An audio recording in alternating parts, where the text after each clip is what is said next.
This video is sponsored by Alpha Draft, where you can play fantasy esports such as League of Legends, as sometimes I feel like certain coaches are in fact doing, playing fantasy League of Legends, coaching in their mind and not in reality. And if you're good, unlike some of these coaches, you can win money, win respect, win swag. That's what I like to do, try and win with the maximum amount of salary left over.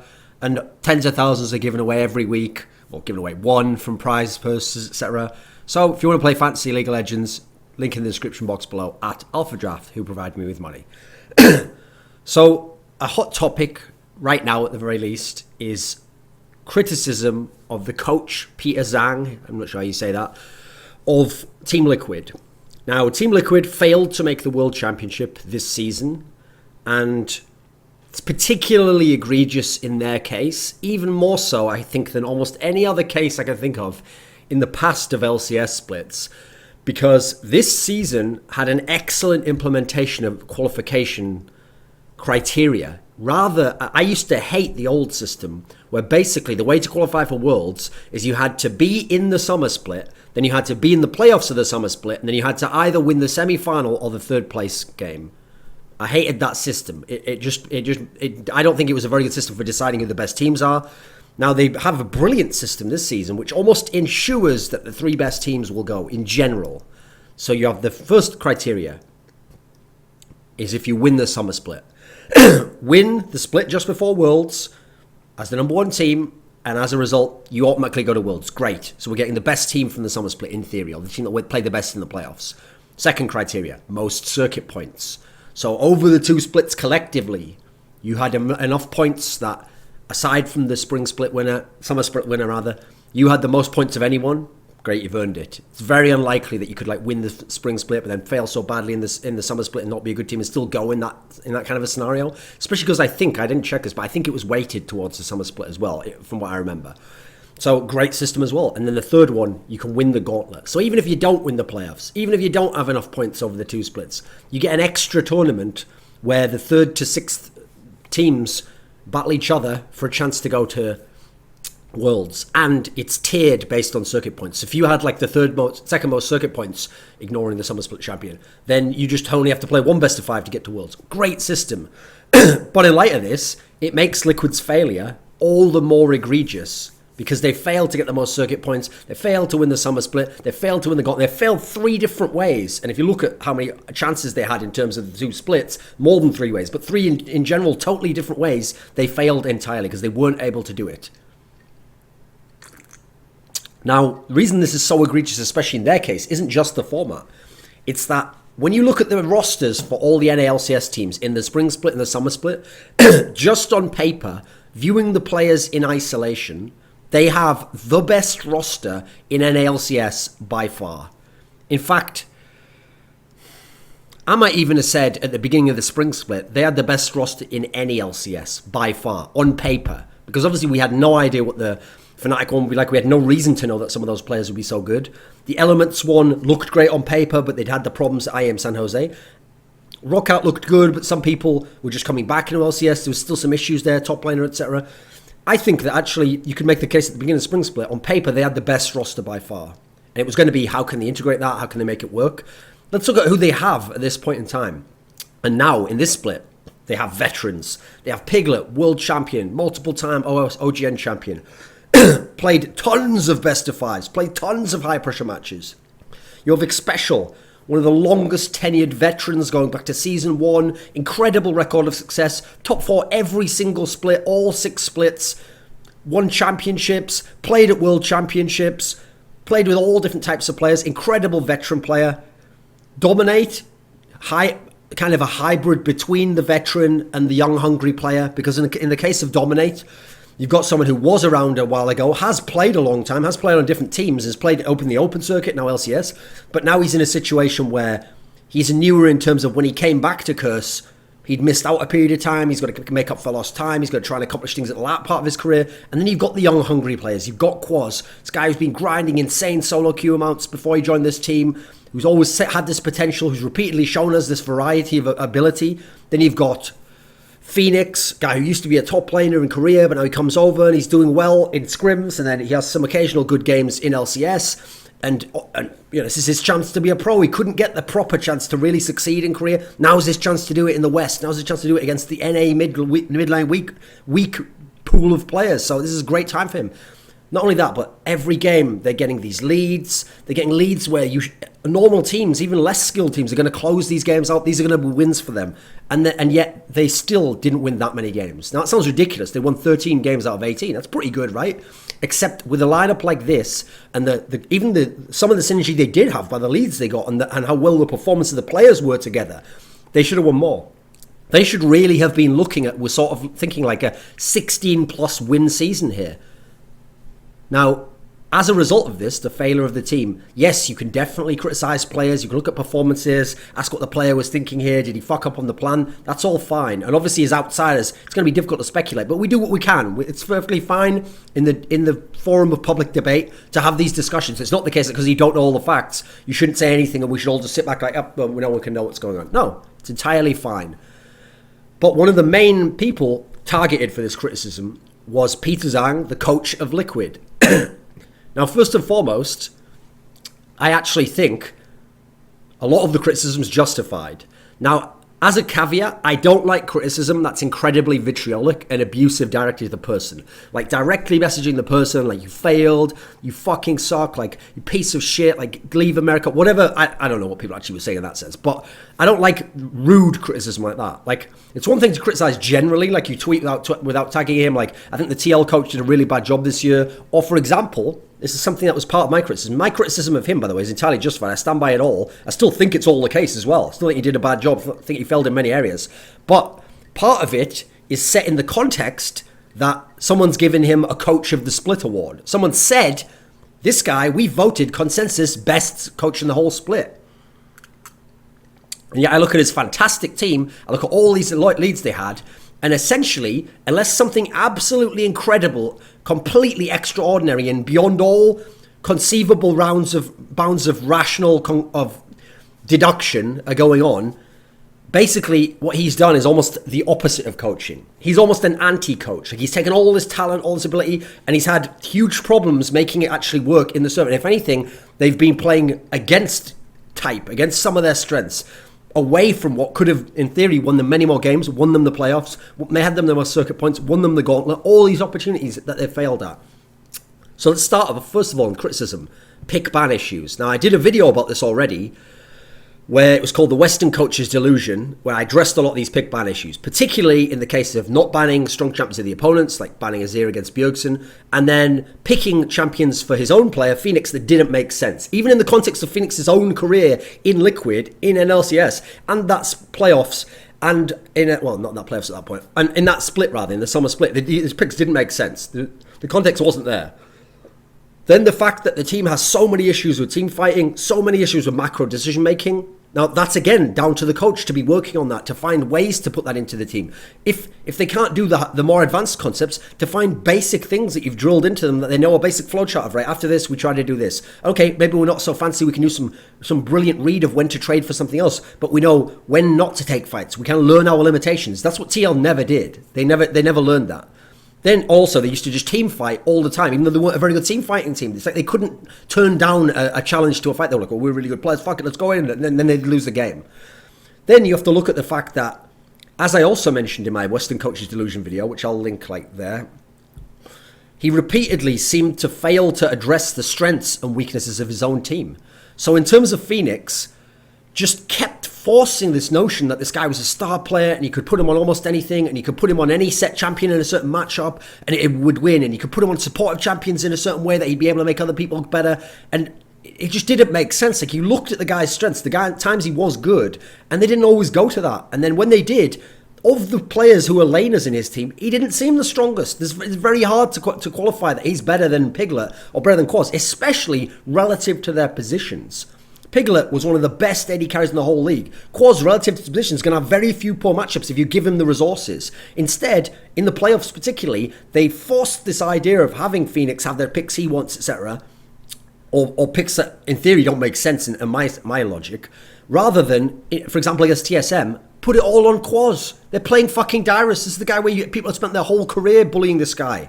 You put it all on him, Or you put it all on the AD carry. The two weakest positions in fucking TSM is AD carry and top lane. Well, in theory, it's debatable, obviously. But those are two definitely the weaker. Mid lane's definitely not the one you want to go with. That's not one you want to fuck around with.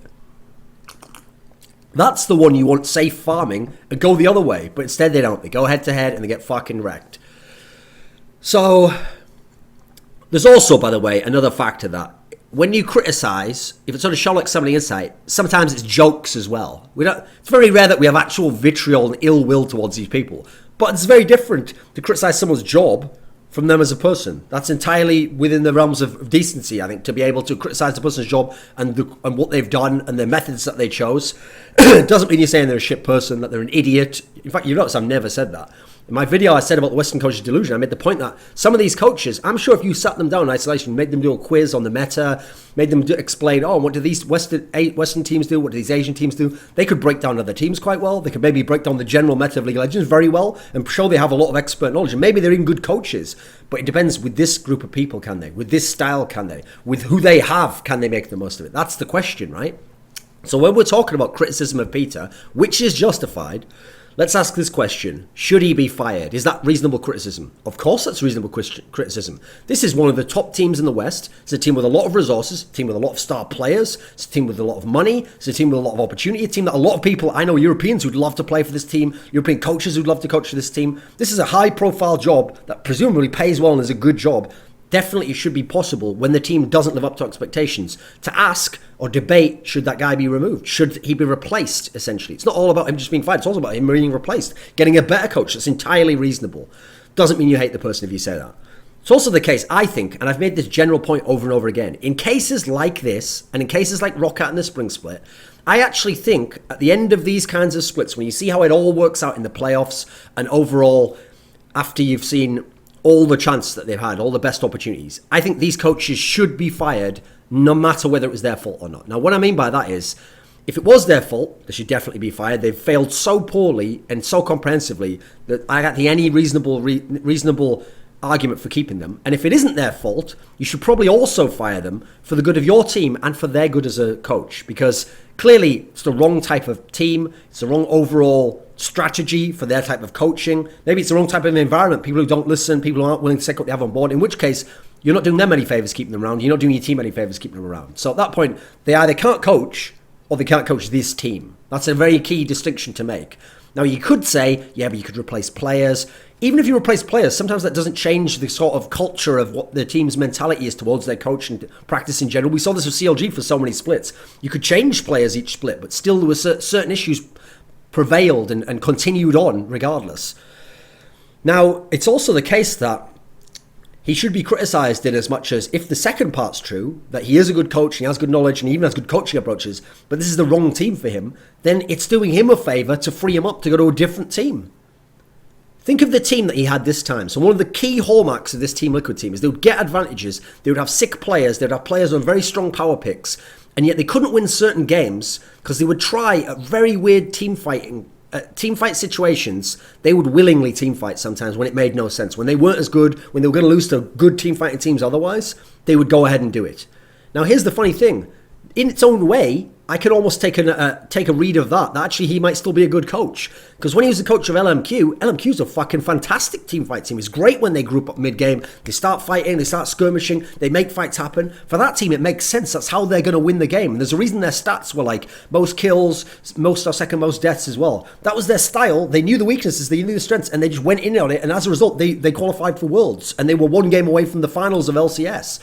So maybe for that sort of a team, his style works. Maybe for Team Liquid it doesn't, and maybe he's had issues identifying the personnel. Not every coach, in fact very few coaches can coach all types of teams. You actually need to fit the coach with his personnel. And you can't just say, oh, well, if you're the coach, just improve on this other area like that. That's ridiculous. That's like taking some guy who's a fucking long distance running athlete and go, oh, we'll just train to be a sprinter. Well, he could try, and he could maybe improve in sprinting, but it's very unlikely he's going to be a world champion sprinter, isn't he? He has to stick with his strengths, work on his weaknesses, but still maintain his strengths and build on those and go in that direction. That's unreasonable to suggest otherwise. Very naive and ignorant to think that people can just choose to change and make things way better. There's also the case that you should criticise coaches who do their job poorly. It doesn't matter what you think of them as a person, whether you like them as a person. You should be able to criticize them. I actually really disliked it when that CLG coach, right after CLG won, so he's in prime position to be able to say kind of whatever he wants, a bit of trash talk, or to make some comment and have it most primed for everyone to be listening and take it on board and susceptible to its influence. And he made that comment that was sort of like, you know, oh, don't criticize or don't be harsh on Peter and Loco Doco, like, you know, good guys or whatever, or like good coaches, or like, you know, you can never judge what it's like for a coach or something. Like, yeah, sure, all great points, I'm sure. Maybe they are great guys. Maybe he's friends with them. Maybe it is difficult to judge what coaches are like, etc. But just because you were a good coach and you won doesn't mean that somehow, because these guys are good buddies and you see them working hard. Working hard, by the way, alone is not enough to make you a success. It's not enough to mean you should keep your job. If you're fucking terrible at your job and you're working really hard, in fact, if anything, yeah, you're doing that guy a favor, firing him. Get him over to somewhere where working hard is going to make him succeed. It's going to go in the right area. Working hard without improvement is actually not a good thing. Yeah, you put in effort. I can commend you for that, but it's in vain. It's futile. You're not improving. So it's kind of bullshit that a successful coach is propping up, in theory, bad coaches. Now, not entirely across the board. I think all these guys have strengths in certain areas, but unsuccessful coaches who actually, it seems, are playing a direct role in the problems in their teams. They're not the only problem, but they're definitely a problem and a possible cause of other problems. So what I don't like that in general is because I've seen it so many times in LCS, even with players, where players who are really good are friends with some shit player who's just shitting the bed all the time. He's fucking it up for his own team and he's actually just a bad player. And because they like him personally, like, oh, don't be mean to him. Like, guys, he should have a job. He's a good guy. No, he's just your friend and you want your friend to have a job. Be honest about that. That's very different from he shouldn't be criticised and he's a great professional and he's doing a good job for his team. No, bullshit. And I hate the whole circle jerk that like everyone just hates every player and is a total arsehole. Not really. In terms of quitting, don't quit because of criticism or failure. As in, those two factors aren't valid reasons to quit.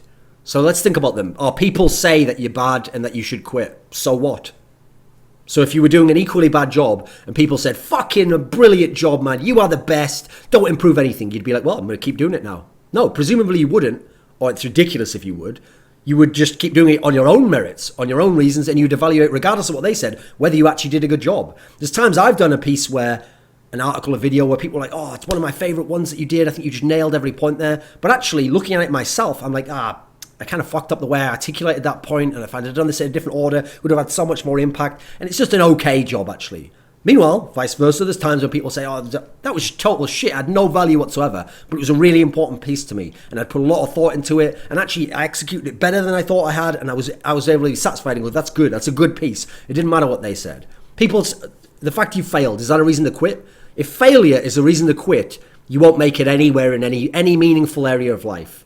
Like any area of life. You won't make it as a parent, you won't make it as a friend, you won't make it as like a leader, you won't make it as a good employee, you won't make it as a good employer. You will always face failure in life. It's not just about how you succeed, it's about how you fail. When you fail, you've got to be able to look at what you did and go, why did I fail? And not just go, oh, it sucks that I failed, I wish I didn't have this bad feeling, and I wish it was better, and I wish things had done, and I wish people didn't criticize me for... No, forget all that, put all that out there. Ask why you failed. And if you look at why you failed, and if you're honest with yourself, in almost every scenario you fail, even if it wasn't entirely your fault, you can always find some things you could do differently, or some areas you want to improve upon, which would maybe take away some of the other external issues that are making you fail. Like, for example, you did it all awesome, you did a great coaching job here, but these certain players weren't listening. Right, well, don't just only think, I'll keep working on my awesome coaching. It could be awesome. Now you have to put a lot of effort into like player psychology, how to communicate with players, how to learn about that player to get on his side or to get him on your side, or figure out if we need a new player there. You have to be very honest in this sense. When you do that, when you don't make failure something that can stop you, then you will succeed. Now that sounds like a crazy statement, right? Because success is limited, especially in areas like this. No, because that's the whole point. We're not talking about success as in you will win an ALCS. I don't know if you ever will. Doesn't mean you will qualify for Worlds. But you'll be able to, at the end of your time, if you've continued to improve, you continue to reflect on your own problems, work on them, do your best, take on criticism, take away the negative, the stinging vitriol of it, and try to find the real quality directions, the pointers in the areas you do have problems. If you work on them, then you improve. Even if you don't qualify for Worlds, even if you don't win LCS, you will have succeeded because you yourself will know, I improved, I did my best, I really did give it my all. And you know what? My team even maybe improved, and we got success here where we wouldn't have had it before. That is success. to not give up from failure, to honestly know yourself, to improve upon your weaknesses, to build on your strengths. That is success regardless of what the fucking medal that does or doesn't get handed to you, or the compliment that does or doesn't get given to you. Doesn't matter. That is success in its most pure core. And if you have that kind of success, in general, I think you will attract the right people to you who will want to be with you, will see that you're successful, see that you have a great attitude. They'll want to come and help you. You'll be able to help them, and you will eventually also find some kind of external success also. That's generally my opinion. It's the way I think it goes in general. Only time you should ever quit is this one reason here. When the price of pursuing success, whatever that means to you, is too high. You can't pay it anymore. It's too much. You just don't want it anymore. Doesn't matter how much criticism, how much failure you go through. As long as the price of succeeding is one you're willing to pay, you shouldn't be quitting. There's the rule to go by. There's also another reason not to quit, which is that League of Legends needs fucking coaches. The reason why multiple teams asked me to be a coach, and I have no experience of coaching, and I don't even know League of Legends that well as a game, is because there are so few coaches. So when they heard I have some good ideas, and when they talked to me and asked, what do you think of this player? And I gave them some insights. I'd maybe use him in this way instead. Have you tried actually getting him on board by using this approach? They were like, oh my God, wow, you should be our coach. League of Legends needs people with coaching experience. You know, there's that famous quote, let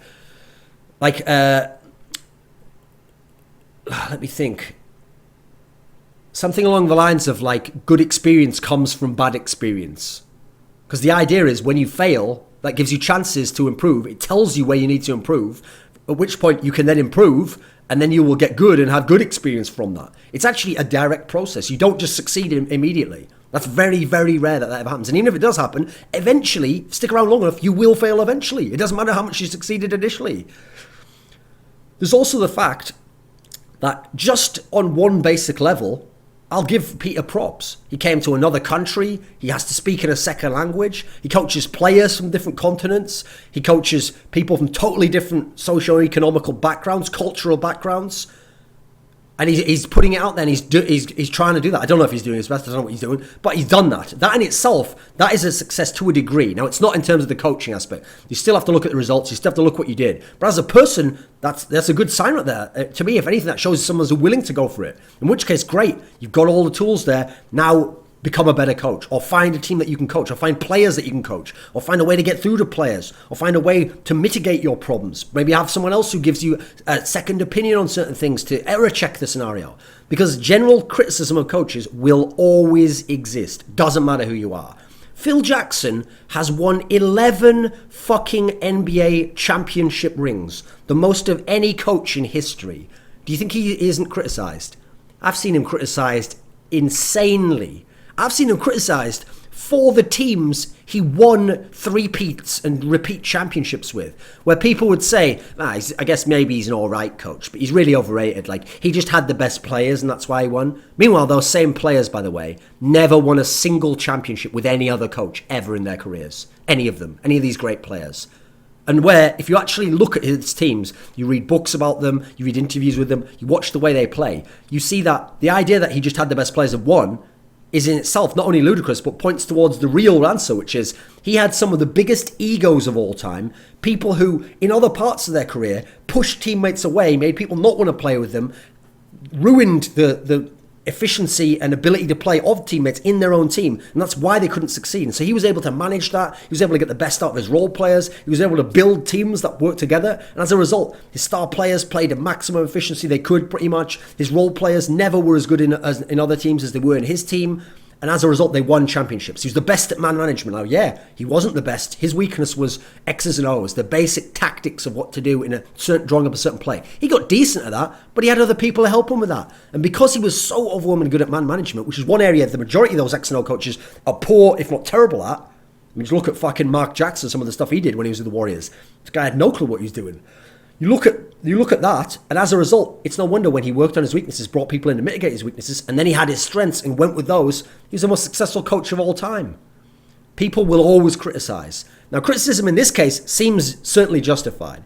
It certainly seems that there's some issues here if Team Liquid wants to continue with this coach. But that doesn't mean this guy should quit. That doesn't mean he should say, I take all the blame on myself or whatever. No, don't do that. Take the blame that you are responsible for, Take that, no matter, even if people don't give it, and work on it. Never take blame that is not to do with you. That in itself is actually kind of disingenuous. Don't do that. Other people take their own blame.